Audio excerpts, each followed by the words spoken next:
Greetings, everyone. Pete Pardo here from Sea of Tranquility. Welcome to day 24 of our favorite rock guitar teams of all time. Apologize for the little late start today. I had a weekend away and just a little slow getting started here this morning. But yeah, better late than never, I always say. Today, we're going to take a look at, well, I guess we'll call this a triple guitar team because especially early on they certainly were.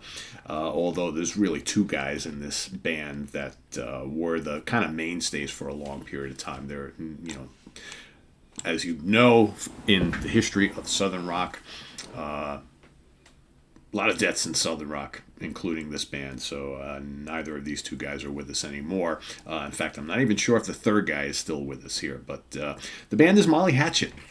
All right. Southern rock mainstays for many years. And of course, the guitar team I'm talking about for the first few albums anyway.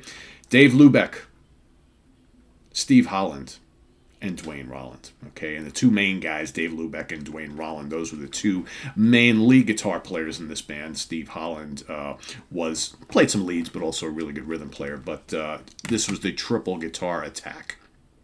Right, meant to sort of replicate the three guitar attack that Lynyrd Skynyrd had, because of course Molly Hatchet kind of came in the shadow of Lynyrd Skynyrd, very much looked up to the Skynyrd folks, and that's kind of what their whole sound was kind of formed on. So of course their first album comes out in 1978, blistering lead guitars all over the place, crunchy,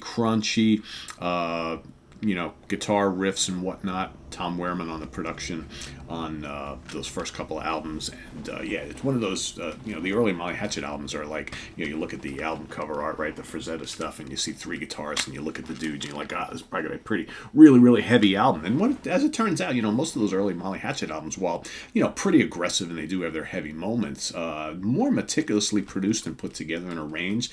Lots of Southern boogie, lots of bluesy stuff, and not as heavy as maybe as certainly that I remember back in the day, because I was very much into these guys and still am. But it's like, you always kind of, your memory always like, the heavy Southern rock bands. Oh, Blackfoot and Molly Hatchet. Now you listen to them all these years later.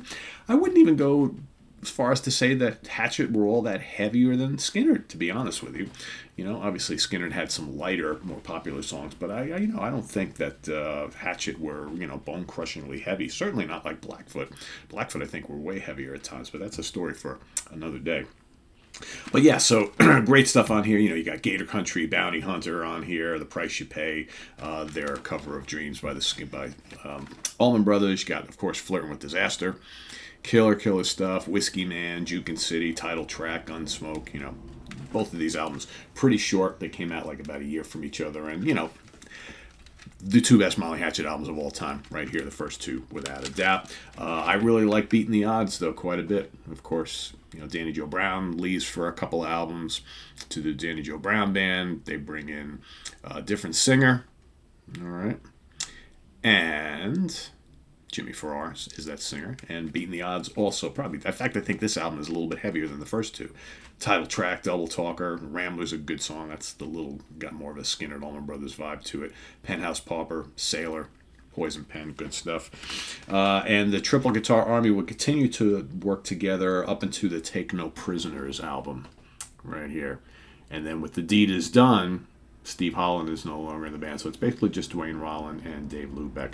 And these guys mainly, as far as I can remember, mainly playing Gibson guitars, so either playing like Flying V's or Explorers or Les Pauls. I don't recall seeing either of them playing Strats, to my knowledge. Although I think Steve Holland might have, but I don't think Lubeck and Rolland were Fender guys. I think they were mostly Gibson guys, if memory serves correct. I know this was a long time ago. But both really good lead players, both really big dudes, right?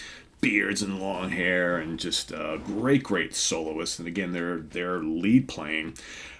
In this band, I always had a hard time deciphering the leads from both of these guys, because I thought they were very similar type players. They had a bluesy feel to them, but they incorporated a lot of the great British blues and hard rock bands from the 70s.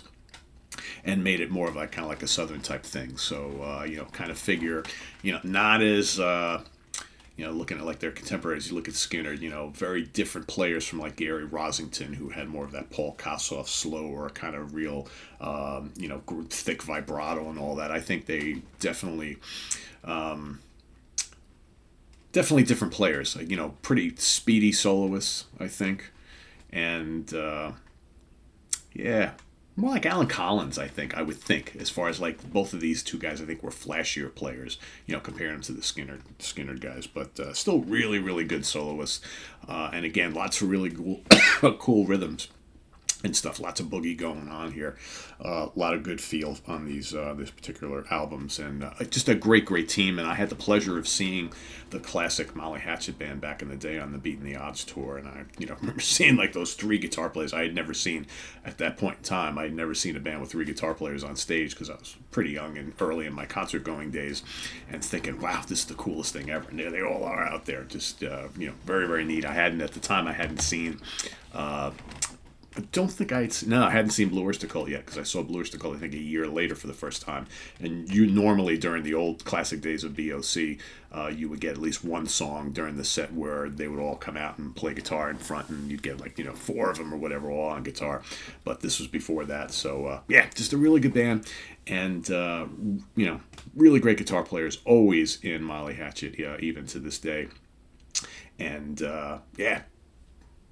that's my pick for today. I knew I had to include Molly Hatchet somewhere in there. For me, the genre of Southern rock is filled with just spectacular players, and you might see more of them before we end this month, and certainly in my honorable mentions if I can't squeeze them all in. So there you have it. Molly Hatchet, Dave Lubeck, Dwayne Rolland, and Steve Holland, the three guitar players in Molly Hatchet across a lot of these very cool albums. All right. So let us know what you think of the Molly Hatchet, folks, down in the comments below, as well as your pick for day 24. And stay tuned for day 25. Coming up at you tomorrow. And, of course, we got the Hudson Valley Squares tonight, where we will be talking about some of the concerts that we've seen over the last week or two, because a whole bunch of us have been going to a bunch of different shows, Maiden and Priest and Michael Schenker and all sorts of stuff. So tune in tonight to hear what we have to say about those shows, and visit us on the web at www.seaoftranquility.org. We're on Facebook, we're on YouTube, all together, all the damn time. See you tomorrow morning with another favorite guitar team of all time. Until then, take care. I'm Pete Pardo. Have a good one. Bye-bye.